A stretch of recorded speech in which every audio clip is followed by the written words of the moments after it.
Google ने Veo 3 launch किया, लेकिन कुछ ऐसी चीजें छुपा रहा है जो आपको जरूर मालूम होनी चाहिए। गूगल ने रिसेंटली Veo 3 लॉन्च किया है, एक ऐसा AI टूल जो सिर्फ विजुअल्स नहीं, अब आवाज भी जनरेट करता है।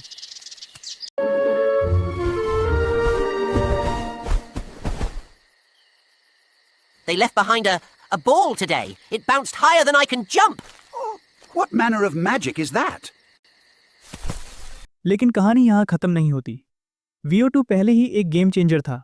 4K रेजोल्यूशन, सिनेमैटिक शॉट्स जैसे लो एंगल ट्रैकिंग, क्लोजअप्स और लेंस इफेक्ट्स जैसे 18 mm वाइड एंगल, सब कुछ एक सिंपल प्रॉम्प्ट से पॉसिबल था। इसका मतलब आप बिना कैमरा उठाए फिल्म स्टाइल वीडियोस क्रिएट कर सकते थे।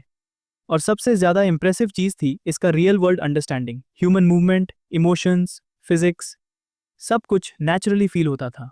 लेकिन जब Veo 3 आया तो गूगल ने सिर्फ विजुअल्स अपग्रेड नहीं किए, उन्होंने ऑडियो गेम भी चेंज कर दिया। अब AI automatically lip sync dialogue, background sound effects और एम्बिएंट नॉइज जनरेट करता है। Where were you on the night of the bubble bath?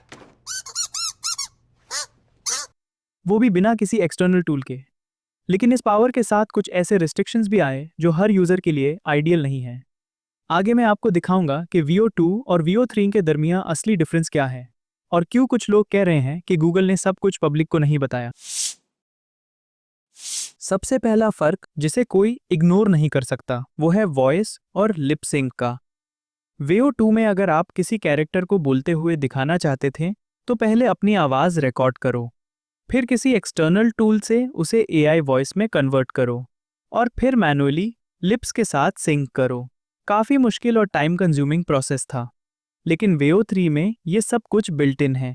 आप सिर्फ प्रॉम्प्ट में लिखते हो confident tone with African accent और AI ना सिर्फ डायलॉग बोलता है बल्कि लिप्स को परफेक्टली मैच करता है, इमोशंस भी एक्सप्रेस करता है बिना किसी एक्स्ट्रा सॉफ्टवेयर के। Desk job's done, suits off. Now it's time to find out what the night's got for a guy like me. Maybe I'll even meet that special someone. ये film making के लिए massive boost है, लेकिन एक catch अभी भी है।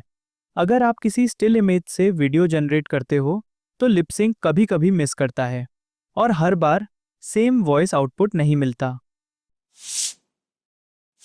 अब बात करते हैं सिनेमैटिक कंट्रोल की। Veo 2 में आप सिर्फ एक प्रॉम्प्ट देते थे, AI एक अच्छा सीन जनरेट करता था, लेकिन आपके पास कंट्रोल नहीं होता था।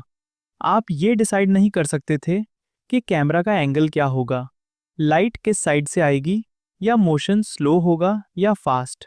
Veo 3 ने यहाँ गेम चेंज किया है। अब गूगल फ्लो टूल के जरिए आप पूरा सीन कंट्रोल कर सकते हैं। Camera movement, lighting setup, scene timing, सब कुछ आपके टेक्स्ट इंस्ट्रक्शंस के मुताबिक होता है।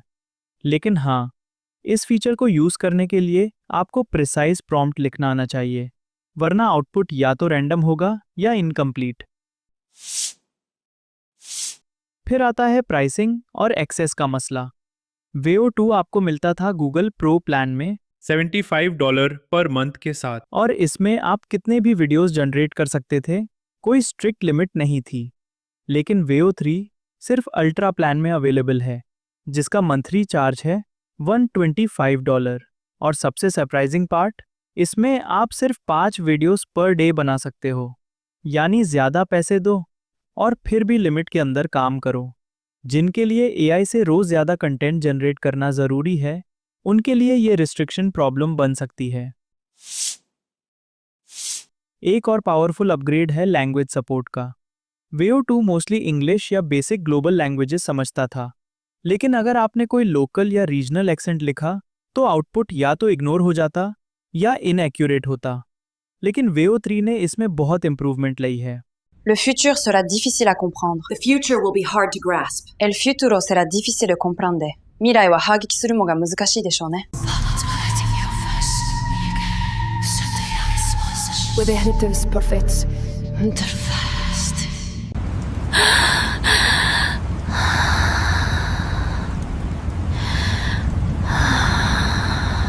अब ये 50 से ज़्यादा लैंग्वेजेस समझता है, जिसमें पाकिस्तानी ज़बानें भी शामिल हैं, जैसे पंजाबी, सराइकी, पश्तो, बलोची और सिंधी।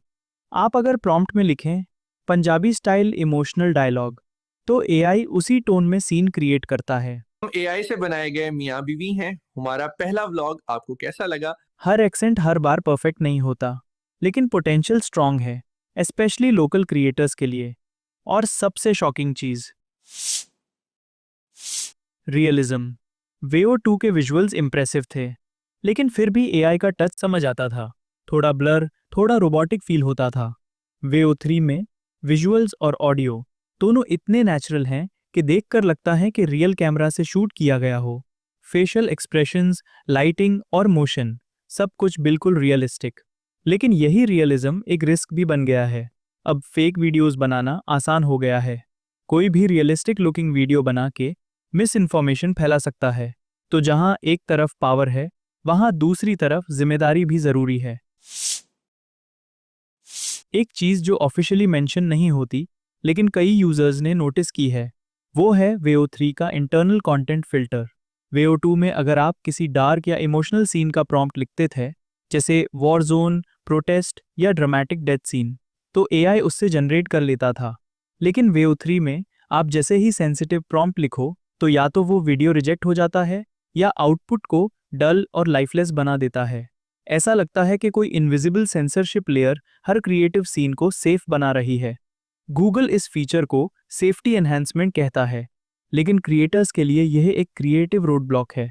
आप स्क्रिप्ट लिख रहे हो, मगर एआई आपका विजन सेंसर कर रहा है। अब ये पॉइंट थोड़ा कंट्रोवर्शियल है, लेकिन कुछ क्रिएटर्स का मानना है कि वेओ 3 यूजर प्रॉम्प्ट्स को साइलेंटली सेव करता है ताकि उनसे फ्यूचर मॉडल ट्रेन हो सके। वेओ 2 में प्रॉम्प्ट्स सिंपल था और कोई रिकॉर्ड का जिक्र नहीं होता था, लेकिन वेओ 3 के अल्ट्रा प्लान के टर्म्स में वेग लैंग्वेज यूज होती है, जिसमें लिखा है data may be used for model improvement. तो जब आप कोई यूनिक सिनेमैटिक आइडिया लिखते तो हो सकता है कि वो आइडिया सिर्फ आपका ना रहे, कल किसी और यूजर के प्रॉम्प्ट पे वो ही सीन एआई खुद से सजेस्ट करे। एआई टूल्स रोज इवॉल्व हो रहे हैं, लेकिन हर अपडेट अपग्रेड नहीं होता।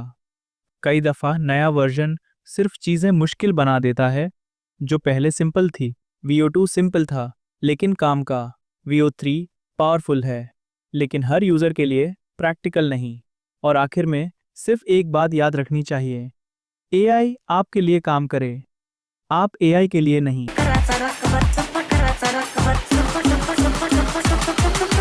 Please subscribe.